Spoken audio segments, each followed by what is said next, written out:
What's up guys, this is EliGE, and I'm going to be going over Mirage tips and tricks that you can implement in your PUGS and whichever games that you would like to. I am going to just show on T-side some kind of essential things that I think that you should know when you're going to your games. Before we continue, if you want to take your Counter-Strike abilities to the next level, then you need to check out refrag.gg. Refrag is the premier training tool available for Counter-Strike 2 with over 20 different modes that train you at each aspect of the game, from aim to counter-strafing, utility, and so much more. If you want to use the training platform that me and so many other players use, then you need to check out refrag.gg. And now let's get back to the video.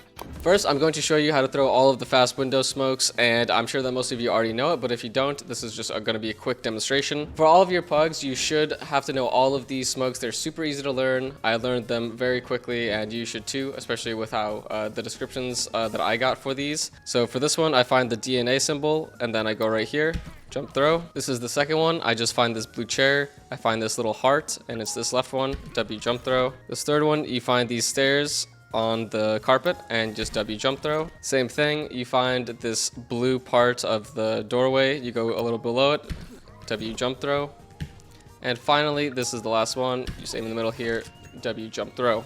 And you should definitely know as well how to throw a top mid smoke. So for the top mid smoke, you're going to be throwing it at this wire here, or on this side, you throw it here. So both of these in conjunction with a window smoke, this is pretty much how you're going to be getting out mid most of the rounds. Just have one guy throw the window smoke, one guy throw the top mid smoke.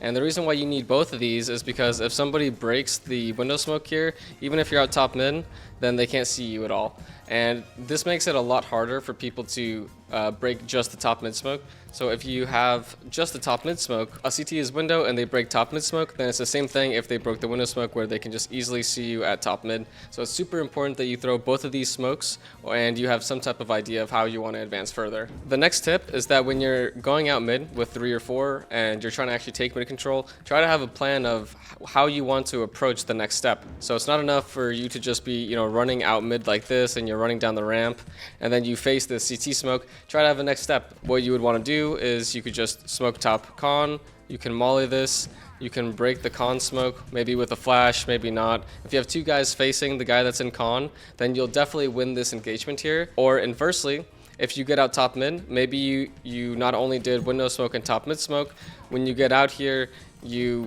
maybe you throw like the smoke on the fly here after you peek at mid. So maybe you mollied connector and you peeked out here, they didn't break it, so then you smoke on the con stairs and you're 2 or 3 guys just going up short and trying to see if you can take ladder control. And I'd say by the time that you do either one of these, taking either con or ladder control, something would happen. I think a lot of the times when I'm seeing people in PUGs, they kind of just run down here and they just start spamming the smoke and nothing's really happening, and then the CT start doing, flash checks at mid, or you just get picked apart one by one. So try to actually have some idea of like what you want to do when you get onto the mid ramp. I think that's actually really important, and it seems obvious, but I don't see it happening. Another thing that you can look for in your PUGs is try to pressure the B player a little bit more often than you think. You don't have to necessarily be trying to do B pops and just flashing and going, but I think just trying to find kill opportunities on this B player as you yourself solo while your teammates are taking mid, and you're trying to actually pressure this guy that's at B van. When you're hearing this guy jump spot, he's usually going to be making noise, especially if he's doing this whole run thing here. A lot of time people will walk and then jump, or they'll be doing like this jump here where they just see like a sliver. So whatever jump they're doing, you can usually hear it if you walk up close here. You can time your peak with their jump. So if they're doing this one, then you can try to listen for that last step that they make, and then you can walk up close here and you can try to kill them on the next jump when they do this peek out. Try to employ whatever micro you see. You can watch a lot of POVs and see what people like to do when they are working upper B. This is the site that gets attacked the least. It is a boring site. So if you start putting this pressure, midway through the game, you might find like a B player that, probably didn't want to play there to begin with, and he's kind of bored. You can end up winning the round just from getting like this opening pick here and just exploding out after. Maybe you have the flash for short that you throw like this. You're jumping out after you killed the B player, and you easily take the site. Last thing on the T side is I'd say make sure that you are clearing underpass well. So you can have 2 different approaches when you're clearing underpass. You can either, you can flash like really quickly and you can jump down here and you can peek with it. You can do it with an HE if you think that they're going to be peeking, because a very common CT push is they'll run down here, they'll flash, and they'll peek here. So if they do this play, if you throw an HE while you're running fast, then if you dodge while you're running up here, you'll most likely win this engagement. You'll either do 40 damage, they'll get slowed. If you dodge the flash, then that's even better, and you can still win the engagement if you're going fast. Now, if you're going slow, if you have a teammate that's with you, it's even better. But I would say when you're going down here, just make sure that you're always ready and you're ready to counter strafe. So when you're going down here, I usually am pressing W and D, and you want to make sure that you're counter strafing in the opposite way. So you're having efficient micros as you're coming down these staircases. Make sure that you're doing like counter strafes just in case somebody is like getting ready to start pushing here. Making sure that you're always ready for a potential engagement, then you'll be ready for that peak. But if you have a teammate that's with you, and as you make sure, oh, okay, nothing here, you're holding for a little bit, make sure that they're not doing the early flash peek at Underpass. They can throw a middle click flash like this, and you can peek with it. And if there is anyone here, then you have a really high chance of winning as well. Moving on to CT side, I'm actually going to do a tip for each position, just because I think that'd be more fun. But this is just what I would be doing in PUGS to make sure like I'm getting into the game myself. I would always make sure that if you're the A player, that, you know, one, you're getting a molly ramp just in case that they do a rush, and you're also kind of covering somebody that's crossing towards stairs, and you're flashing over. And I really like getting close most of the time. You know, I like getting into the aggressive engagements here. I don't really want to be, you know, jumping tickets if I'm playing solo A. I also like playing on Belk. Just in this case, you would probably want to, you know, ask for a teammate to be either opping your ramp, or if your stairs player is like a very aggressive player as well, and he likes taking these duels, then you playing on Belk is going to really help him. Especially if this guy at stairs, he starts taking engagements here at ramp and he gets into a fight. If there is a guy that's palace lurking, he's going to try to go out and kill your teammate here that's on stairs. And you might end up getting a free kill on the T trying to refrag his teammate that just died at ramp. I would also say as an A player, if you're playing in a PUG, I would try to ask your opper to play with you a little bit more often than not. People are very willing to just walk out on you, whether it's ramp or palace. I feel like people less of the time are going to walk out palace because it's more common for an opper to just be posted on palace from here, or they'll be posted on it from, you know, whichever angle that they want. I think palace is what people expect, but dealing with somebody walking out ramp is actually pretty difficult because I think all of these engagements are very T favored. You're walking out right eye, you're in complete control of all of the duels that you're taking here. So if you want to ask for your opper to maybe he mollies top mid and then he comes towards ticket with you, or he just starts ticket, whatever it is, I think just having somebody that's ready to help you and you can do whatever setup that you want with him, that you're going to end up punishing more of these people that are just walking out ramp more often than not. Now, moving on to the connector player, I'd say that a really good tip is that you don't actually always have to force, you know, doing aggressive moves in connector.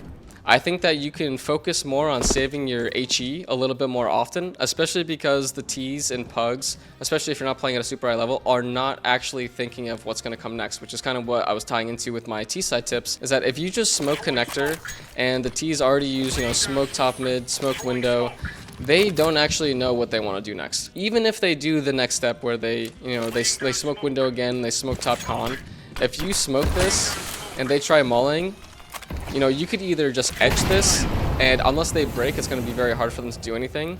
Or, you know, they have to either go up con or they have to go up short. You can either use, you know, a break like this, and if you have an opper on ticket, then he can use that break. Or if you have another rifler that's with you, you guys can break and you can double peek con. And if you have this con smoke here that I threw before, depends on the timing and what the Ts are throwing for their smokes. But if you have this extra cover while you break, then you can even go into con even if they broke, even if they mollied. If you go in afterwards, it's going to be very hard for them to deal with. The max that they can be is right here at this carpet. And you can easily see this from stairs, even if they're tucked. This is kind of how it looks. You can see the back of the body here. So you'll know if they're in con. And let's say the other situation where maybe they smoked window and then they smoked on con and they're going up cat.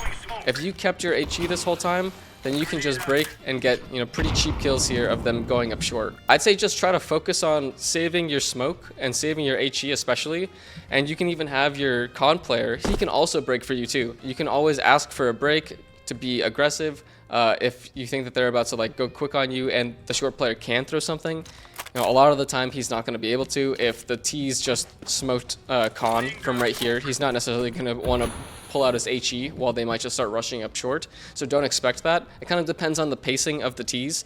Just be aware of your options. When you're saving HEs, not only are you super strong against any splits that could potentially be coming, but if they do like a late A exec, which I don't think usually happens in PUGS. But if they happen to do it, then you would have this break to help A. As the opper, you have so many different options, especially with spawns. If you want to play with spawns, then you can go, for, short pick. You can jump into ladder and hold for a guy, going second here.